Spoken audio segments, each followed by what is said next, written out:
Caracas, una ciudad construida entre montañas, historia y silencios. Durante más de 4 siglos, las calles de esta ciudad han sido testigos de guerras, revoluciones, conspiraciones y promesas de libertad. Pero bajo sus iglesias coloniales, bajo sus templos y monumentos, descansa otra historia. La historia de los muertos. En Venezuela, algunos cuerpos han desafiado el paso del tiempo. Restos humanos que permanecieron preservados durante décadas. Cadáveres encontrados intactos en criptas. Héroes enterrados lejos de su patria, cuyo cuerpo resistió años bajo tierra. Pero hay un nombre que sobresale por encima de todos. Un nombre que define la historia misma de la nación. Un hombre cuyo legado cambió el destino de América. Su nombre completo era Simón José Antonio de la Santísima Trinidad Bolívar Palacios Ponte y Blanco, el Libertador. El hombre que liberó a Venezuela, Colombia, Ecuador, Perú y Bolivia del dominio español. Pero incluso después de su muerte, su historia no terminó, porque en una madrugada silenciosa del año 2010, su tumba fue abierta nuevamente. 179 años después de su muerte, lo que comenzó como un procedimiento científico, pronto se convertiría en uno de los episodios más extraños de la historia contemporánea venezolana.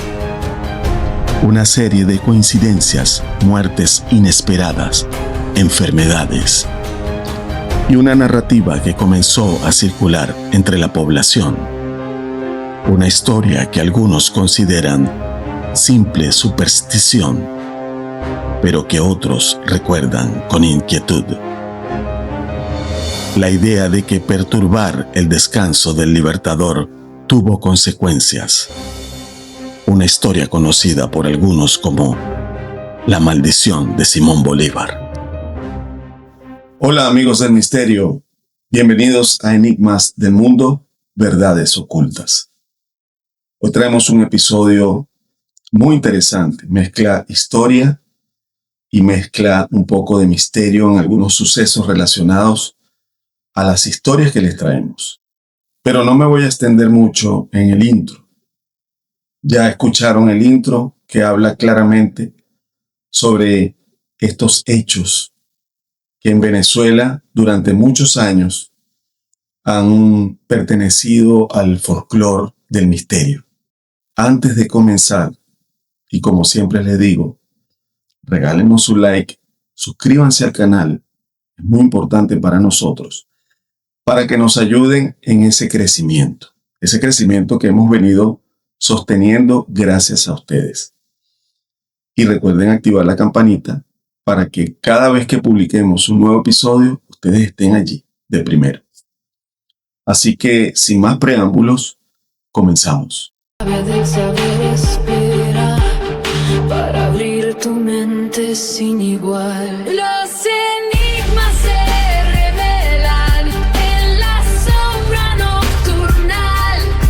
Verdades antes ocultas ahora empiezan a brillar.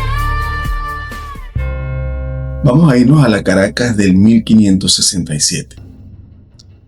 Para este momento, Caracas es una pequeña ciudad que nacía entre las montañas cubiertas por niebla y selva tropical. Los conquistadores españoles levantaban lentamente casas de adobe, habían calles de tierra y templos religiosos que, sin saberlo, se convertirían en guardianes de los muertos durante siglos. Desde sus primeros años, la ciudad se organizó alrededor de la fe. Como era típico para estas fechas, la iglesia no eran solamente lugares de oración, eran también lugares de descanso eterno. Durante más de 300 años en Caracas existió una costumbre que hoy podría parecer muy macabra, pero los muertos no se enterraban en cementerios. Los muertos se enterraban debajo de las iglesias, bajo los pisos de piedra, en las paredes de los templos, bajo los altares donde los mismos párrocos ofrecían esas liturgias. También bajo los corredores donde caminaban los fieles que iban a las iglesias. Eran los campos santos. Quizás unado a la creencia de que mientras más cercano estaba la iglesia, más cercano estaba Dios. Allí en silencio, en criptas oscuras, iluminadas apenas con velas, reposaban generaciones enteras de caraqueños. Sacerdotes, militares, nobles coloniales, gente de a pie a la que se le daba la oportunidad de ocupar estos espacios sagrados. Ciudadanos comunes que tenían contactos y tenían acceso para ser considerados personas aptas para utilizar estos espacios. Las criptas eran espacios subterráneos, construidos con arcos de piedra y nichos funerarios. Algunos tenían pasillos largos y estrechos. Otras parecían verdaderos laberintos bajo tierra. Todo esto en una ciudad que hoy oculta mucho de estas costumbres misteriosas. El aire en esos lugares siempre fue frío, seco, silencioso. Eran sitios de respeto. Y ese detalle, con el paso del tiempo, tendría consecuencias inesperadas. La iglesia que guardaban a los muertos en la Caracas colonial, existían varias iglesias importantes donde se realizaban estos enterramientos.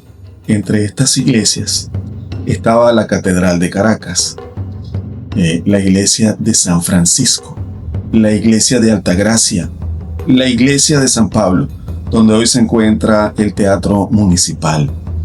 Debajo de estos templos existían criptas funerarias. Algunas de ellas podían contener decenas de cuerpos.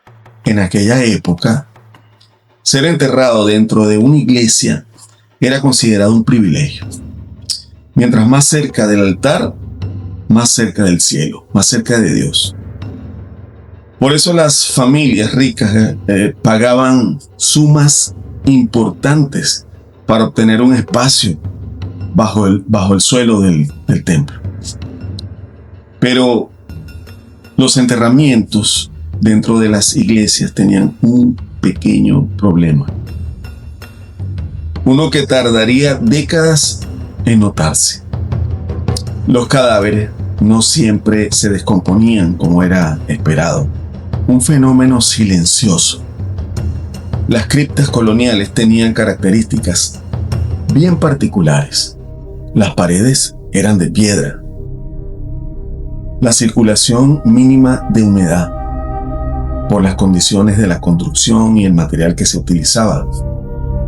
La ventilación natural en algunos túneles era realmente la apropiada.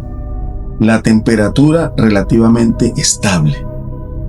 Ese ambiente, sin saberlo, podía producir un fenómeno conocido por la ciencia como momificación natural por desecación. En lugar de descomponerse rápidamente, algunos cuerpos perdían la humedad del tejido antes de que las bacterias actuaran en los cuerpos. La piel se endurecía como un cuero. Los músculos se contraían. El cuerpo se secaba lentamente. Y así algunos cadáveres podían preservarse durante décadas.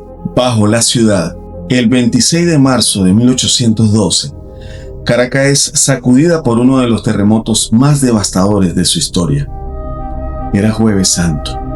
La ciudad estaba llena de personas dentro de la iglesia. A las 4:07 de la tarde, según los registros históricos, la tierra comenzó a temblar violentamente. Las torres se derrumbaron. Los techos colapsaron. Recuerden que la construcción, a pesar de que era una construcción fuerte, porque eran muros bastante anchos, pero el material siempre era arena y no era como la construcción actual. Por supuesto, la tecnología ha avanzado y ha cambiado mucho. Estas paredes se abrieron, miles de personas murieron en pocos minutos. Fue devastador. Pero el terremoto también hizo algo más. Algunas iglesias se partieron literalmente en dos. Se abrieron completamente. Y en medio de los escombros quedaron expuestas partes de las criptas funerarias. Testigos de la época hablaron de escenas inquietantes, restos humanos brotando de entre las paredes, desde el piso de alguna de estas catedrales, alguna de estas iglesias. Ataúdes rotos y en algunos casos cuerpos que parecían no haberse descompuesto completamente. Pero en una ciudad devastada por la tragedia, nadie estaba interesado en investigar aquel fenómeno. Los restos fueron retirados, las criptas cerradas nuevamente, y la historia quedó enterrada otra vez.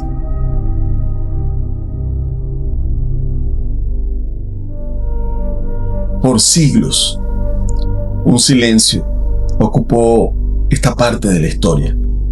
Durante el siglo XIX, muchas de esas criptas quedaron selladas, completamente selladas. Y con el paso del tiempo, algunas iglesias fueron reconstruidas, otras demolidas. En otras se hicieron algún tipo de modificación. Se le añadieron espacios, a otras se les redujeron. Pero bajo el suelo de la antigua Caracas seguían existiendo espacios subterráneos que casi nadie recordaba. Criptas olvidadas, túneles sellados, nichos funerarios donde reposaban personas enterradas hace más de 300 años. Algunos historiadores creen que no todas las criptas han sido exploradas completamente hasta el día de hoy, lo que significa que bajo ciertas iglesias coloniales podrían seguir existiendo restos humanos preservados por las condiciones del ambiente. Pero esta no sería la única historia extraña relacionada con cuerpos preservados en Venezuela. A miles de kilómetros de Caracas, en una ciudad de los Estados Unidos, el cuerpo de uno de los hombres más importantes de la historia venezolana también desafiaría el paso del tiempo. Un general, además un general que fue presidente, caudillo, y su nombre era José Antonio Páez. Y lo que encontraron cuando abrieron su tumba en Nueva York dejó a muchos completamente sorprendidos. Ahora nos vamos a ir a Nueva York y nos vamos a ir al invierno de 1873. Las calles de Manhattan estaban cubiertas de nieve sucia, mezclada con el humo de las fábricas y el olor del carbón quemado que salía de miles de chimeneas. Era una ciudad que crecía rápidamente, una ciudad de inmigrantes, de comerciantes, de soldados retirados. Y uno de sus modestos apartamentos vivía un anciano que alguna vez había sido uno de los hombres más poderosos de América. Un hombre que había cabalgado junto a Simón Bolívar, que había comandado ejércitos. un hombre que había gobernado Venezuela. Y sí, ese mismo, el centauro del llano, José Antonio Páez. Pero en aquel momento, en Nueva York, casi nadie sabía quién era este hombre. Cualquiera pudo haberle pasado por un lado, o el vecino de su apartamento, sin ni siquiera saber que tenía al centauro de los llanos venezolanos allí. Un hombre colmado de gloria. Para entender el peso de la historia hay que retroceder varias décadas. José Antonio Páez nace el 13 de junio de 1790 en Curpa, en los llanos venezolanos. Su origen fue bastante humilde, como el de mucha gente en esa época en Venezuela. No provenía de una familia aristocrática ni militar. Era un llanero, un hombre de caballo, de tierra, de agricultura, de arriar ganado, un jinete, una persona acostumbrada al trabajo duro del llano. Pero tenía algo que muchos otros no tenían, una habilidad extraordinaria para el combate a caballo. Durante las guerras de independencia, se convirtió en uno de los comandantes más temidos del ejército patriota. Los soldados, que lo reconocían como un líder innato, lo llamaban el centauro de los llanos, porque en el campo de batalla parecía formar una sola criatura con su caballo. Se amoldaba completamente al caballo y era como un tanque de guerra de la época. Sus cargas de caballería eran devastadoras. Los hombres se inspiraban en la fuerza que este hombre transmitía. Y su nombre comenzó a circular entre los ejércitos españoles como una advertencia. La relación con Bolívar, Páez conoció a Simón Bolívar durante la lucha por la independencia. Aunque provenían de mundos completamente distintos, uno aristócrata de Caracas y el otro un llanero autodidacta. Ambos terminaron trabajando juntos. Se unió el metodismo, la cultura, con la fuerza natural del llano. Bolívar admiraba la capacidad militar de Páez, esa fuerza devastadora. Páez respetaba la visión política del libertador. Había una inspiración retroalimentada entre estos dos hombres y durante años combatieron en el mismo bando. Juntos lograron derrotar al ejército español en batallas decisivas. Pero la historia política de Venezuela, después de la independencia, sería mucho más complicada. El poder y la división que se da posteriormente desenlaza en destinos que marcan el fin de la vida de estos hombres. Después de la guerra, Venezuela forma parte de la Gran Colombia. El proyecto político de Bolívar, que buscaba unir varios territorios sudamericanos, pero el experimento no duró mucho. Las tensiones entre regiones y líderes comenzaron a crecer.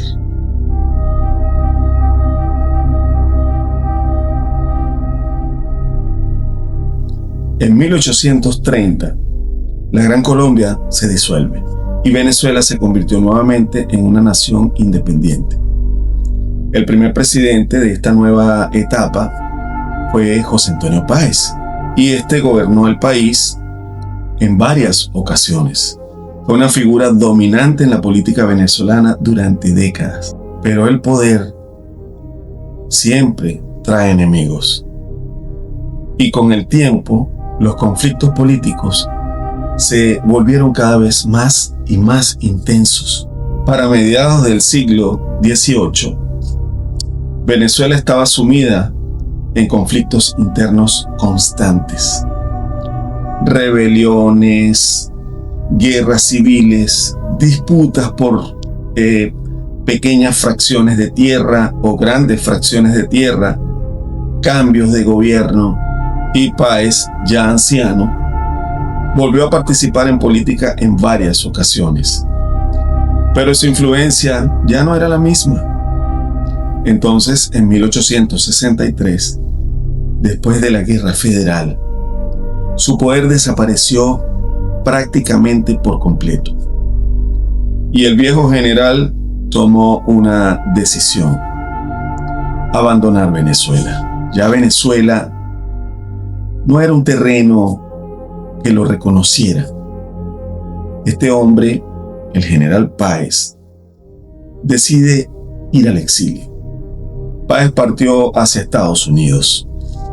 Se instaló en Nueva York, una ciudad que en aquel entonces era completamente distinta a Caracas. Allí pasó sus últimos años, lejos de la política, lejos del poder, del reconocimiento, lejos de los campos donde alguna vez había comandado ejércitos. Algunos historiadores dicen que esos años fueron tranquilos. Otros dicen que el exilio fue profundamente amargo para él. Y puedo imaginarlo porque un hombre que venía con costumbres del campo, era un campesino, un guerrero campesino, que de pronto se ve en una ciudad moderna para su época. El antiguo centauro de los llanos se convirtió en un anciano olvidado por su propia patria. El 6 de mayo de 1873, José Antonio Páez muere en Nueva York. Tenía 82 años.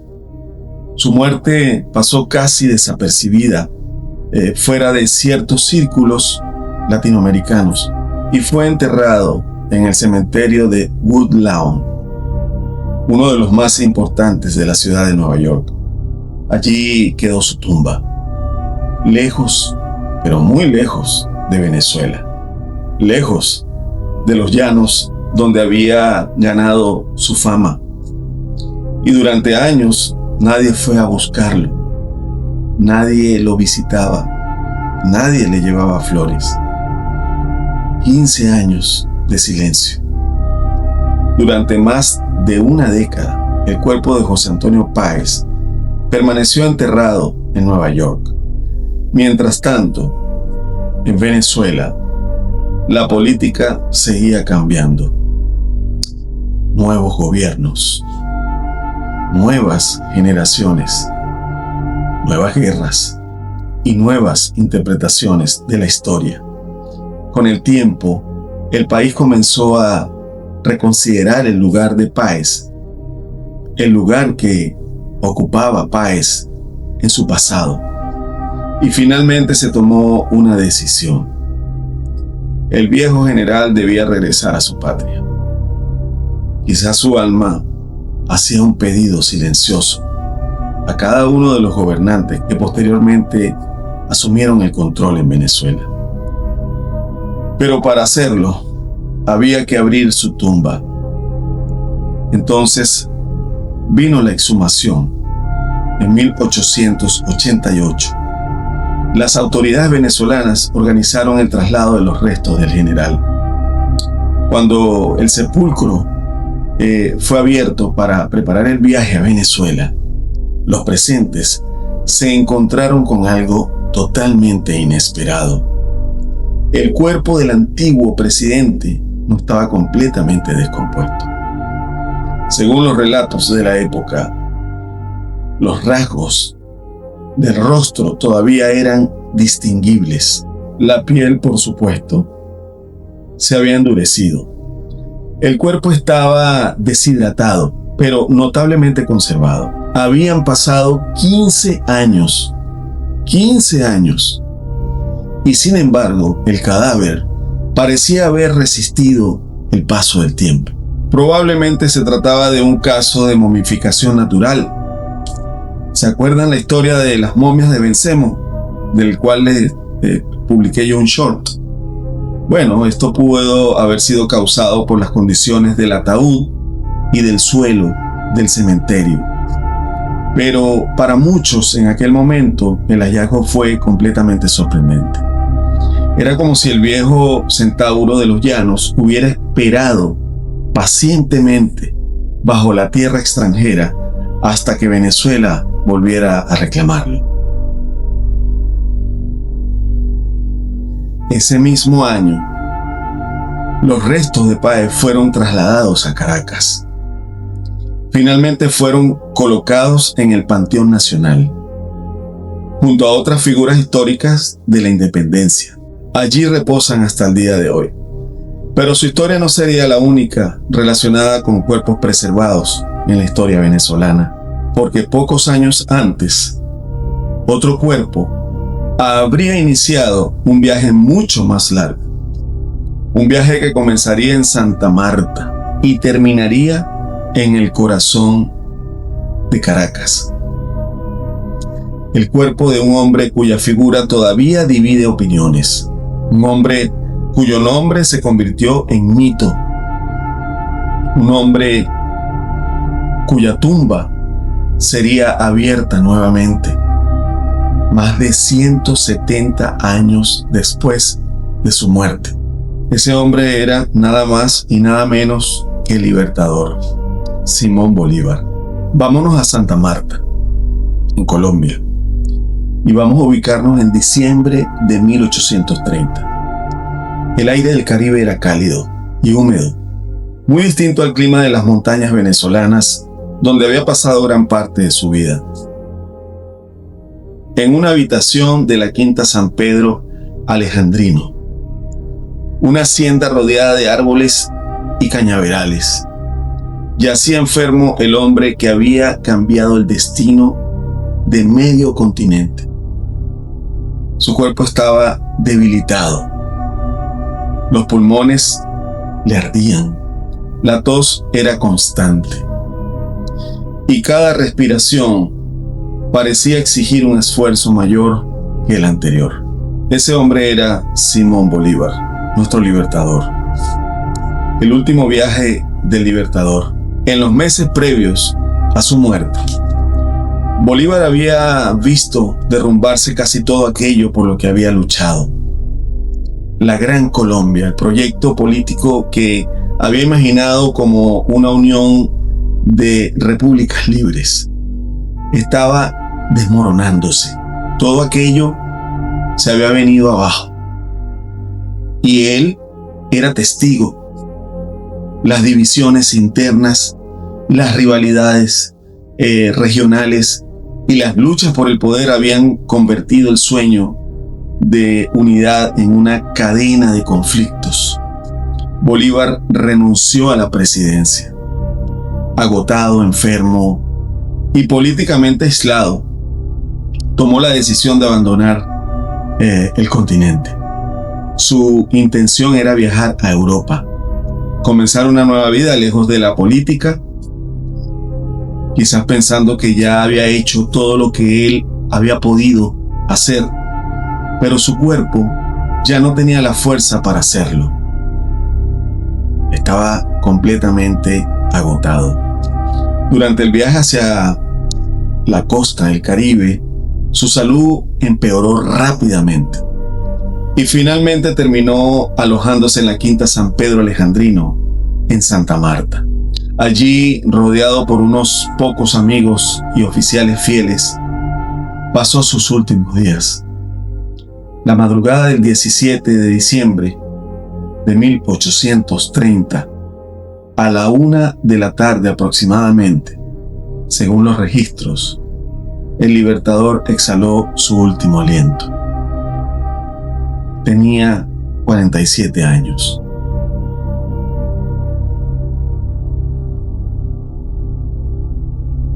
La causa oficial de la muerte fue tuberculosis, una enfermedad que en aquella época devastaba lentamente los pulmones.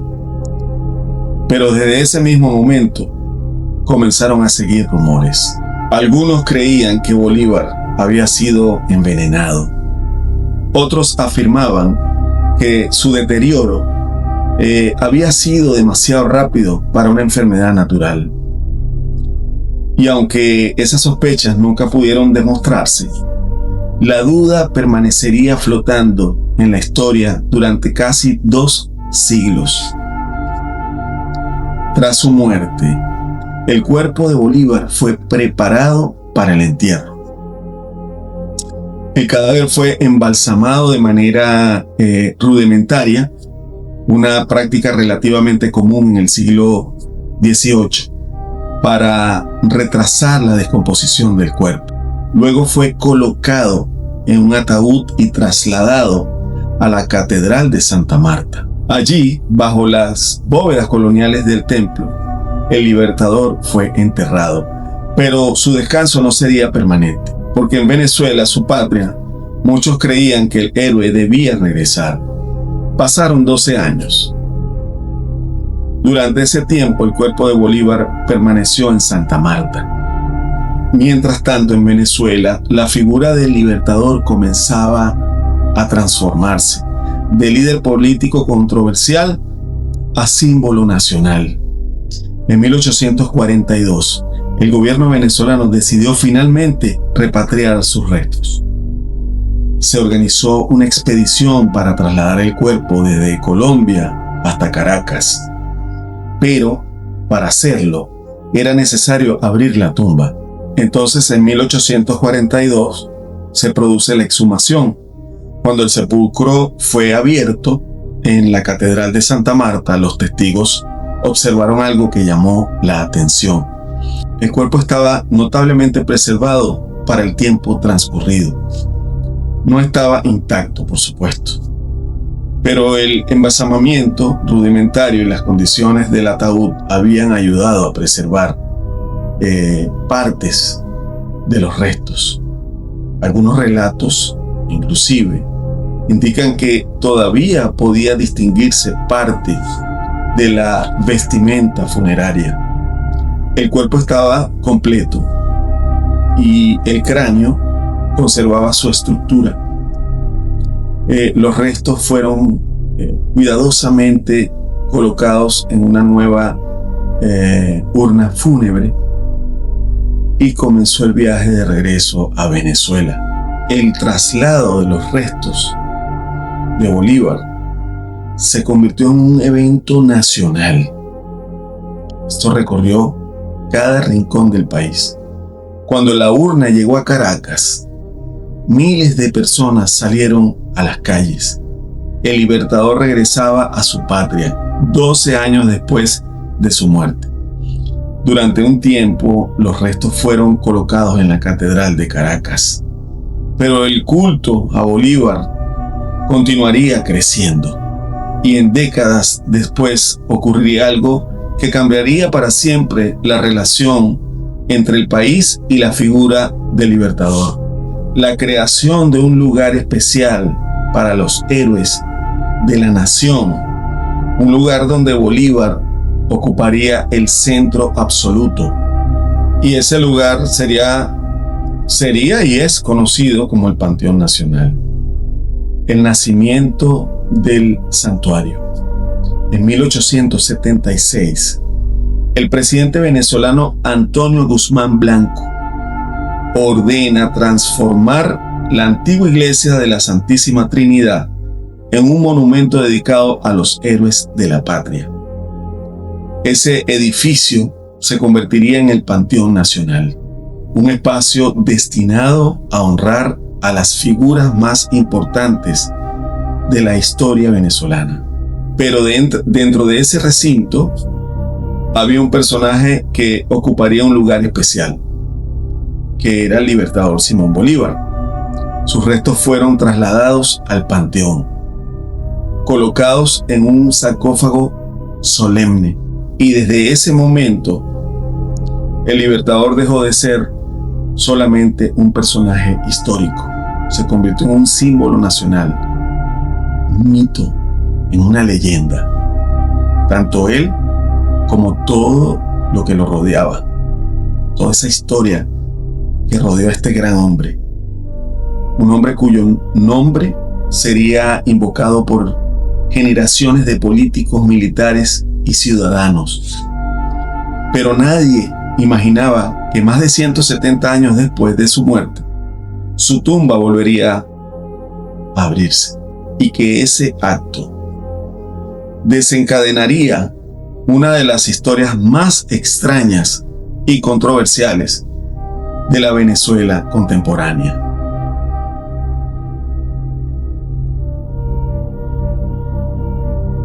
La noche que el sarcófago del Libertador fue abierta nuevamente, en la madrugada del 16 de julio del 2010, una noche que algunos consideraron simplemente un acto científico y que otros recuerdan como el inicio de algo mucho más oscuro, algo que algunos llaman la maldición de Simón Bolívar.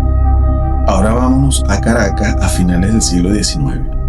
El cuerpo de Simón Bolívar ya descansaba en el Panteón Nacional, el santuario construido para albergar a los héroes de la patria. Pero lo que estaba ocurriendo con su figura iba mucho más allá de simple homenaje histórico. Poco a poco, Bolívar estaba dejando de ser únicamente un personaje del pasado y pasa a transformarse en algo más, un símbolo, un mito, casi una presencia permanente en la vida política venezolana.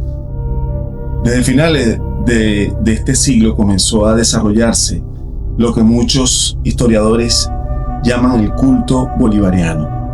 Estatuas, plazas, retratos oficiales por todas las dependencias de los gobiernos, discursos patrióticos. Bolívar pasa a ser una figura que empezó a aparecer en todos los espacios de la vida pública.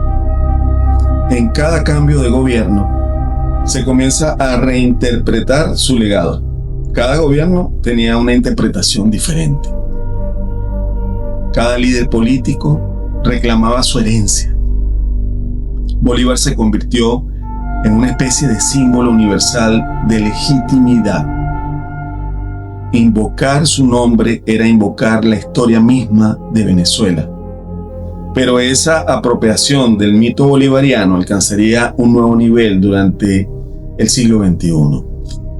En 1999, un nuevo presidente llega al poder en Venezuela.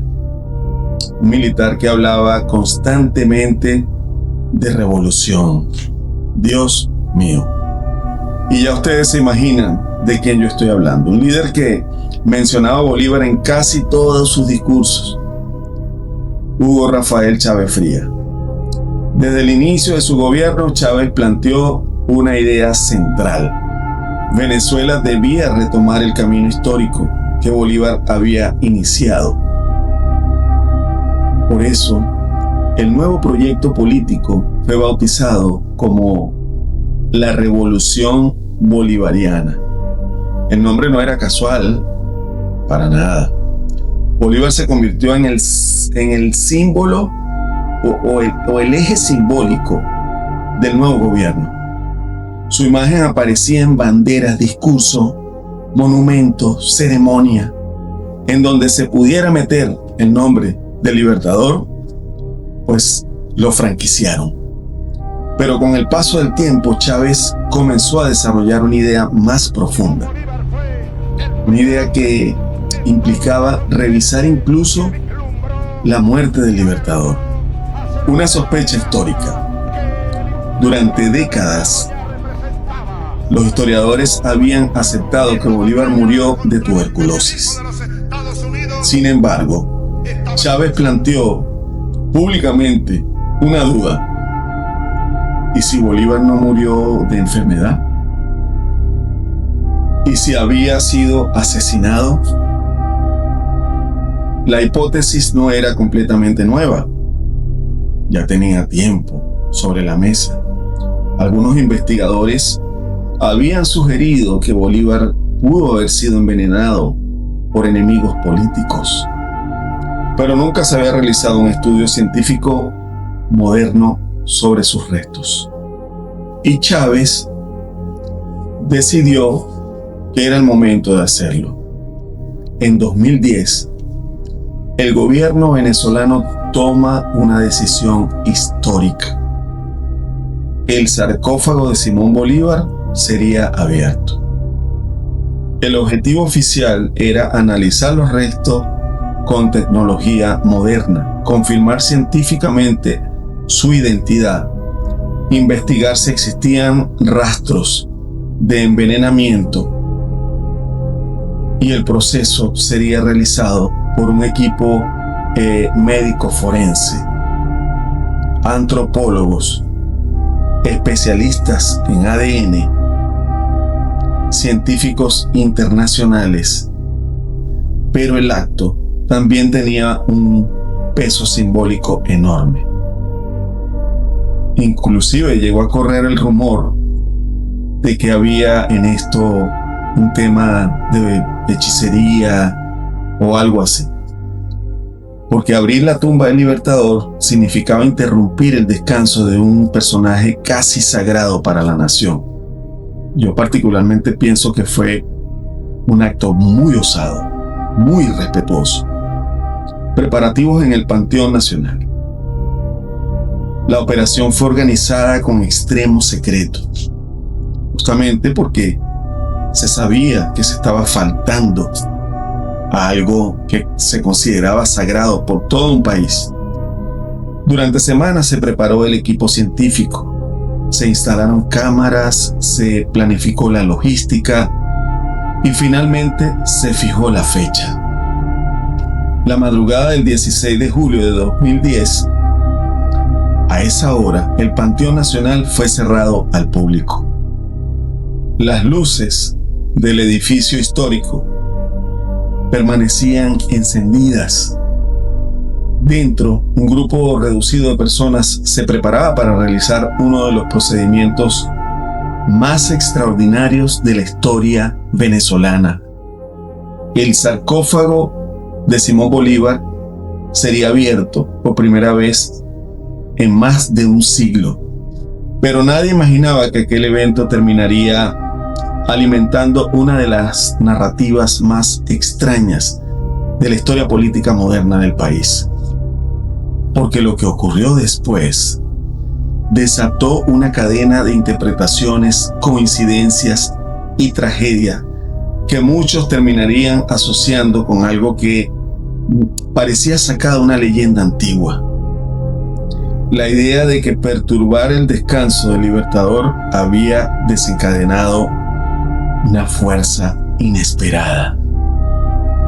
Algo que algunos comenzaron a llamar la maldición de Bolívar. Y continuamos en la madrugada del 16 de julio del 2010, en Caracas. La ciudad estaba dormida. Todo lo que se estaba haciendo a espaldas de la nación. Las avenidas estaban casi vacías. El aire húmedo de la madrugada envolvía el centro histórico, donde se levantaba uno de los edificios más simbólicos de la nación venezolana, el Panteón Nacional. Dentro de aquel templo republicano reposaban los restos de los héroes de la independencia. Pero esa noche, todas las miradas estaban dirigidas hacia un solo lugar: el sarcófago del Libertador. Horas antes de la operación, el panteón fue completamente cerrado.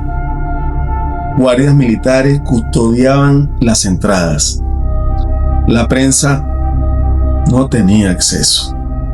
Solo un pequeño grupo de personas había sido autorizada para presenciar este abominable acto. Entre el equipo científico, que era constituido por médicos forenses, antropólogos, científicos especializados en ADN, como les comenté, habían también funcionarios del gobierno. Y el propio presidente para ese momento, Chávez. El ambiente dentro del edificio era muy extraño. Había un silencio extraño, un silencio diferente, muy particular, casi solemne. porque no se trataba simplemente de un procedimiento científico. Era la apertura de la tumba del personaje más importante de la historia venezolana y de muchos otros países, inclusive países en donde Bolívar no tuvo ningún alcance militar, me refiero, pero sí un alcance histórico. Creo que en todos los países del mundo se conoce sobre su hazaña.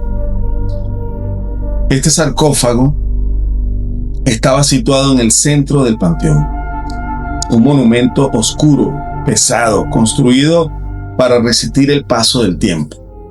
Durante más de un siglo había permanecido cerrado. Ahora un equipo técnico se preparaba para retirar la cubierta.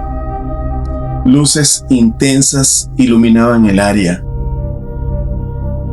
Cámaras registraban cada movimiento.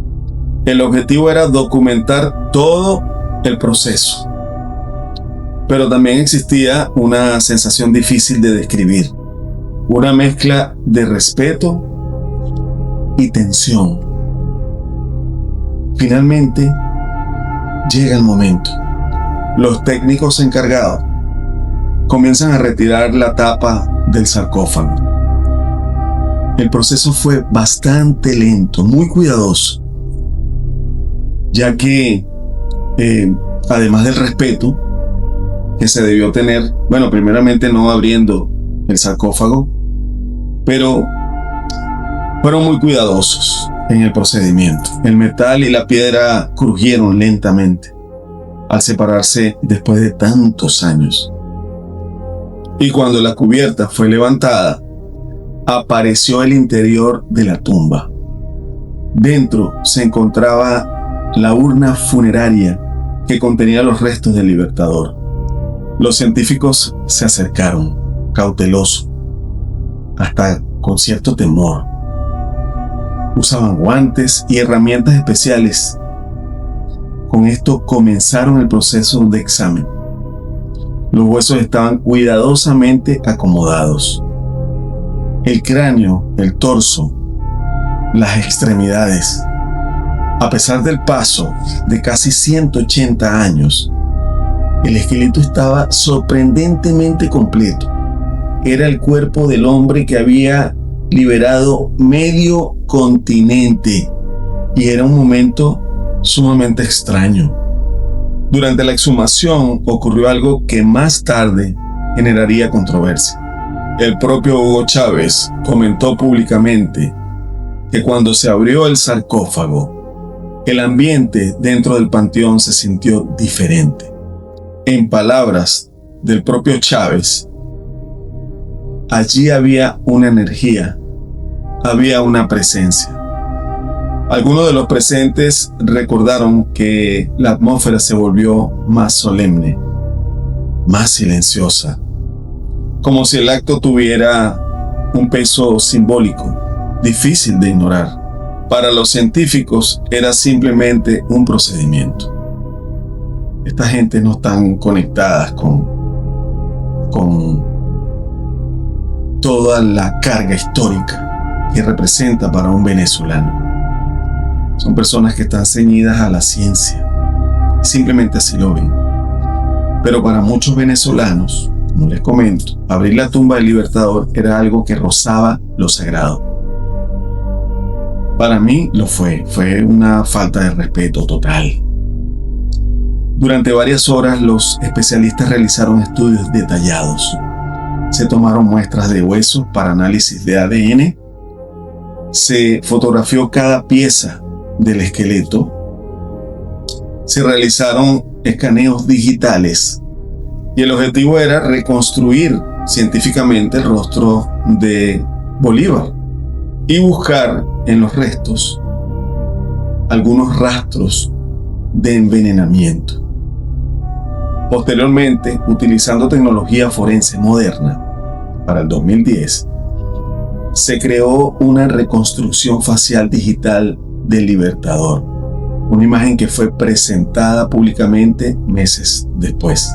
Pero mientras los científicos trabajaban aquella noche, nadie imaginaba que en los años siguientes comenzaría a surgir una narrativa extraña, una cadena de coincidencias que muchos interpretarían de manera inquietante. En los meses posteriores a la exhumación, comenzaron a ocurrir eventos que algunos considerarían extraños. En torno a las personas que estuvieron presentes durante la exhumación, llegó enfermedad, hubo accidentes, muertes inesperadas entre figuras importantes del gobierno venezolano chavista. Para la mayoría de los analistas era simplemente una coincidencia. Pero en redes sociales, programas de radio y conversaciones populares comenzó a circular una idea bastante diferente. Una historia que mezclaba política, superstición y misterio. La idea de que abrir la tumba del Libertador había desencadenado algo que no debía ser perturbado, algo que algunos comenzaron a llamar la maldición de Simón Bolívar. El proceso de exhumación de Simón Bolívar finaliza. Las muestras científicas fueron enviadas a laboratorios. Los análisis continuarían durante meses. Ese trabajo apenas comenzaba. Oficialmente todo había sido un procedimiento histórico y científico. Pero fuera del laboratorio, había otra historia que comenzaba a tomar forma. Una historia que no aparecía en informes médicos ni documentos oficiales. Una historia que nacería en rumores, en conversaciones y en coincidencias. Una historia que algunos venezolanos comenzarían a repetir en voz baja. La idea de que perturbar el descanso del Libertador había traído consecuencias muy graves. Y entonces empiezan a ocurrir estas coincidencias muy espeluznantes. Apenas unas semanas después de la exhumación ocurrió un evento inesperado. El 10 de septiembre de 2010, el gobernador del estado Guárico, William Lara, muere en un accidente automovilístico. Su vehículo cayó en una vía inundada. Las circunstancias del accidente generaron confusión y debate durante varios días. Para muchos fue simplemente una tragedia. Pero en algunos círculos comenzó a surgir una frase inquietante. Cayó el primero. Después le sigue Luis Tascón. ¿Se acuerdan de Luis Tascón? La famosa lista. Tascón también estuvo presente en la exhumación. Ese mismo año muere el diputado del PSV y creador de la famosa lista que les acabo de mencionar. Tascón fallece en noviembre del 2010 tras una extraña enfermedad. Para muchos fue un caso médico sencillo, pero para quienes ya estaban hablando de la llamada maldición, era otra coincidencia. Dos figuras importantes del movimiento político que había ordenado abrir la tumba del Libertador habían muerto el mismo año. Y le sigue una figura muy controversial. El siguiente caso ocurrió meses después, exactamente el 5 de marzo del 2011. Muere Lina Ron, infame esta figura, una de las activistas chavistas más conocidas. Su muerte fue causada por un infarto. Lina Ron era una figura muy visible del movimiento bolivariano. Su fallecimiento generó gran impacto político. Pero para quienes seguían la narrativa de la maldición, aquello comenzaba a aparecer una secuencia inquietante. Clodosvaldo Rusián, otro nombre que se sumó a la lista. Clodosvaldo Rusián, Contralor General de la República. Murió en 2011, tras complicaciones de salud. Para entonces, en redes sociales y programas de radio, ya circulaba una idea extraña. Esta tendencia se estaba marcando con mucha fuerza en todos los ámbitos de la sociedad venezolana. Algunas personas comenzaron a hablar abiertamente de la posibilidad de que algo hubiese sido perturbado cuando se abrió la tumba del Libertador. Era algo simbólico, algo histórico, algo que no debía ser tocado. El caso más impactante. Pero el evento que ocurría consolidaría definitivamente la narrativa de la llamada maldición. Ocurriría poco después. Junio del 2011. El presidente Hugo Chávez anuncia al país que padecía cáncer. El diagnóstico fue revelado en una transmisión televisiva. La noticia sacudió a Venezuela. Hasta ese momento, Chávez había sido una figura política dominante durante más de una década, pero ahora enfrentaba una enfermedad grave, terminal. El tratamiento para combatir la enfermedad comienza de inmediato. Chávez viaja a Cuba, en donde es sometido a cirugías, a quimioterapia. Durante meses, el estado de salud del presidente se convirtió en un tema constante de debate nacional. La incertidumbre. ¿Dónde está? ¿Qué le estarán haciendo? ¿Habrá muerto? ¿Sigue vivo? ¿Cuál es el nivel de gravedad de la enfermedad? El eco de la historia. Para los médicos y científicos, el cáncer de Chávez tenía explicaciones biológicas claras. No había ningún misterio allí. Pero para quienes seguían la narrativa de la maldición, el momento parecía demasiado cercano a la exhumación de Bolívar. En foros de internet y conversaciones populares comenzó a repetirse una idea inquietante. La idea de que abrir el sarcófago del Libertador había despertado algo, y quienes habían osado y respetar este espacio sagrado pagarían las consecuencias, y la pagaron. No necesariamente una fuerza sobrenatural ocupó esto, pero sí una especie de equilibrio histórico perturbado, una interpretación simbólica de ello. Una narrativa que mezclaba política, superstición y cultura popular. En marzo del 2013, la historia alcanzó su punto culminante el 5 de marzo de ese año. Ese día muere Hugo Chávez Frías. Tenía 58 años. Su muerte marcó el final de una era política en Venezuela, pero alimentó también aún mucho más la narrativa que había comenzado a circular años antes, porque para quienes creían en la llamada maldición, la cadena de eventos parecía cerrar un ciclo. ¿Coincidencia? ¿Mito? ¿Qué cree usted? Coménteme en la cajita de comentarios, participe. Los historiadores y analistas políticos coinciden en algo. No existe ninguna evidencia científica de que exista una maldición. Yo creo que en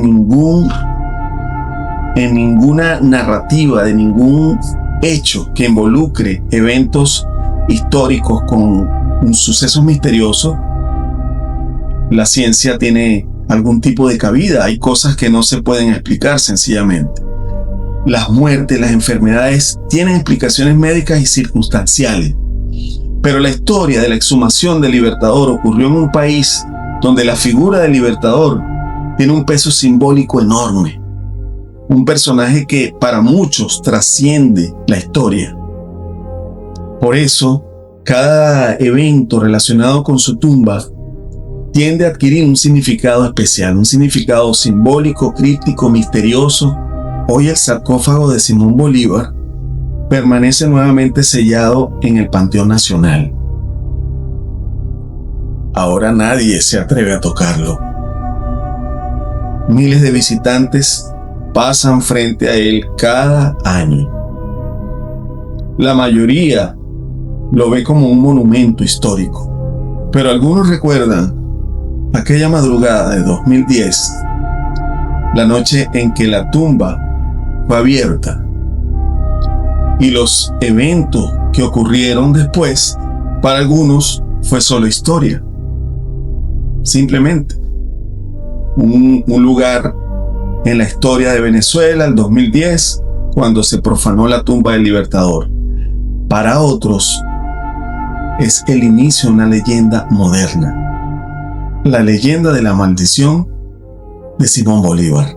Hoy en Caracas, en el centro de la ciudad de Caracas, entre edificios modernos, ruido de tráfico y el movimiento constante de la vida urbana, se levanta un edificio silencioso que parece pertenecer a otro tiempo, el Panteón Nacional.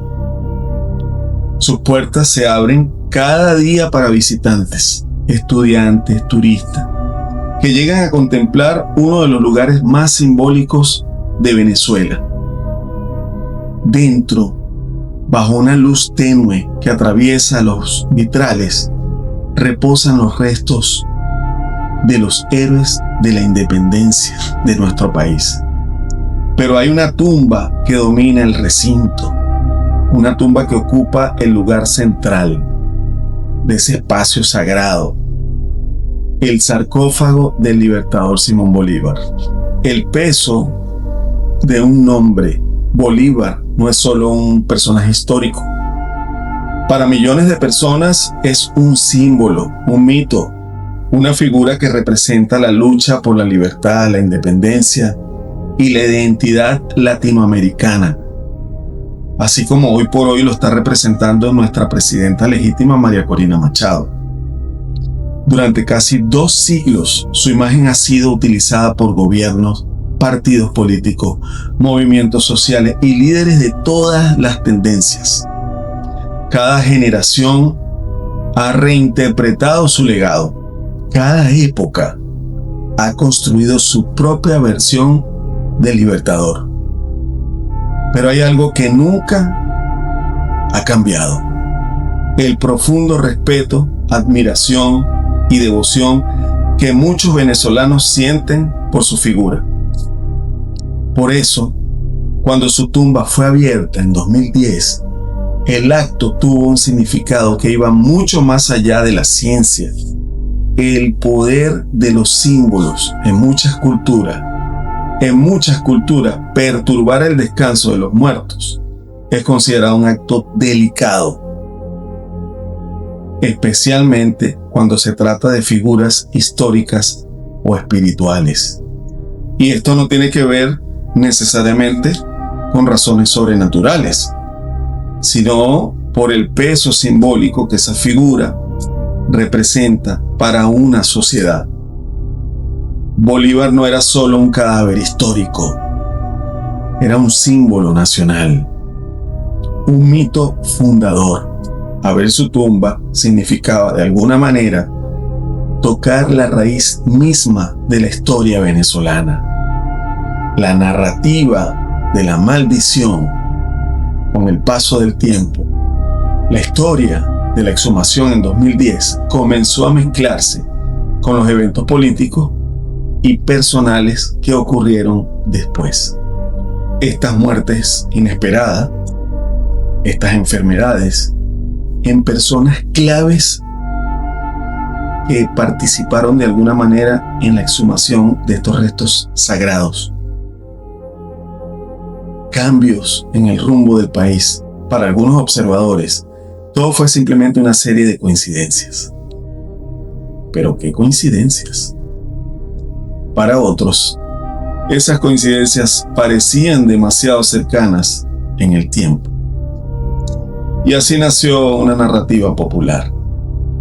La idea de que abrir la tumba del Libertador había desencadenado una especie de maldición simbólica. Realidad o ficción, tuvo consecuencias reales sobre personas reales. Una historia que no pertenece al mundo de la ciencia, porque la ciencia, aunque es muy eficaz, no todo lo puede explicar. Esto pertenece al territorio más complejo de la memoria colectiva: historia y mito. Los historiadores suelen recordar algo importante: la sociedad no viene solo de hechos, también viven en historias, símbolos y creencias. Muchas veces los mitos nacen precisamente en los momentos en donde la historia se cruza con la emoción colectiva. La llamada maldición de Bolívar es un ejemplo de ese fenómeno. No existen evidencias científicas que lo respalden, pero la narrativa continúa circulando. Aquí estamos usted y yo hablando de algo que parece increíble. Los mitos, una vez que nacen, tienen una forma curiosa de sobrevivir. El silencio del panteón, hoy el sarcófago del Libertador, permanece nuevamente cerrado, sellado, protegido. Miles de personas pasan frente a él cada año. Algunos lo observan en silencio, otros toman fotografías, otros simplemente inclinaban la cabeza en señal de respeto. Pero pocos recuerdan que durante una madrugada de julio del 2010, aquel sarcófago fue abierto y que durante unas horas el esqueleto del hombre que cambió la historia de América volvió a ver la luz. La pregunta final sería: ¿quizás todo fue simplemente un procedimiento científico? ¿Quizás todas las muertes y enfermedades posteriores fueron coincidencias inevitables? ¿O quizás, como ocurre muchas veces en la historia, los eventos adquirieron un significado que va más allá de la lógica? Lo cierto es que la figura de Bolívar sigue siendo una presencia poderosa en la memoria venezolana. Un nombre que aún despierta respeto, pasión y debate. Un hombre cuya historia continúa escribiéndose incluso 2 siglos después de su muerte, bajo el techo del Panteón Nacional, en el corazón de Caracas. El Libertador descansa nuevamente en silencio. Su tumba permanece cerrada, pero su nombre continúa resonando en la historia de un país. Un país donde la línea entre la historia y la leyenda a veces se vuelve difusa. Y donde para algunos aquella madrugada de 2010 sigue siendo recordada como algo más que un simple estudio científico. Para algunos otros, fue el momento en el que los muertos volvieron a hablar. Y bueno, mis amigos, esto ha sido todo por ahora. Espero que este episodio haya sido de su completo agrado. Espero verlos en una próxima entrega. Mi nombre es Rafael Neumann. No me despido sin antes darle las gracias a nuestra audiencia que está participando, comentando. Vamos a enviarle un saludo muy cariñoso a Hugo Fuentes y a Solange Fuentes, quienes son seguidores del canal allá en Venezuela, en Puerto Cabello. Faride Dao también, vecinos todos ellos de nosotros en Venezuela, a quienes les envío las gracias por el apoyo que siempre nos están dando acá en el canal. Y muchas otras personas que están siempre allí con nosotros. Rome Apolonia en Australia, que continúa también siempre apoyándonos, y muchas más personas. Por favor, no dejen de comentar en la caja de comentarios si tienen algo especial que decirnos con respecto a todo lo que les hemos relatado en este episodio. Recuerden, regálenos su like, suscríbanse los que no estén suscritos, denle a la campanita para que siempre estén al día con la notificación de los nuevos episodios. Compartan nuestros episodios, por favor, ayúdennos a crecer que lo necesitamos. Como siempre les digo, sin ustedes nosotros no vamos para ningún lado. Así que queremos mantenerlos allí, siempre con nosotros y siempre dándoles lo mejor que podamos dar. Hasta una próxima entrega. Espero que tengan una muy bonita existencia.